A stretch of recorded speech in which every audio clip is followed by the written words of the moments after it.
আসসালামু আলাইকুম। আজকে আপনাদের একটা বাথরুম দেখাবো। এই বাথরুমটার কাজ আমি কিভাবে করছি এবং এই ওয়ারিংটা কিভাবে করা হয়েছে সম্পূর্ণটা আজকে আপনাদের দেখানোর চেষ্টা করব। প্রথমে আমি আপনাদেরকে দেখাই, এখানে একটা বেসিনের লাইন দেখতে পাচ্ছেন। এটা হচ্ছে একটা বেসিনের লাইন। বেসিনের লাইন থেকে এদিকে একটা টি লাগিয়ে উপরে একটা হাফ 3/4 ব্রাশ টি লাগাইছি। ফ্লোর থেকে টিটা আমাদের 32 ইঞ্চিতে হয়েছে। এখানে 32 ইঞ্চি থেকে এখানে 42 ইঞ্চিতে আমাদের কনসিলেশন ককটা আছে এবং এখানে উপরে আমাদের হাফ 3/4 একটা ব্রাশ এলবো লাগানো আছে। তো এদিকে আমাদের মোটামুটি ঝর্ণা এবং বালতির কাজ শেষ।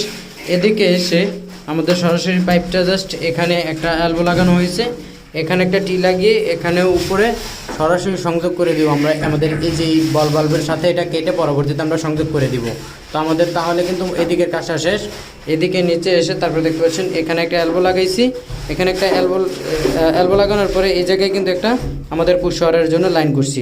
এখন আমাদের এই জায়গায় আমরা ভুলে আর কি এখানে যেই হাফ 3/4 একটা টি লাগানোর প্রয়োজন, আমরা সেই টিটা লাগাইনি লোডের জন্য এই টিটা এখন লাগাতে হবে। তো আশা করি বুঝতে পারছেন একটা বাথরুম এবং টোটাল ফিটিংয়ের কাজ করতে কিভাবে হয় এবং কিভাবে করছি, কোন মাপটা কত ইঞ্চিতে আছে সেটা আশা করি বুঝতে পারছেন। সকলকে ধন্যবাদ। আসসালামু আলাইকুম।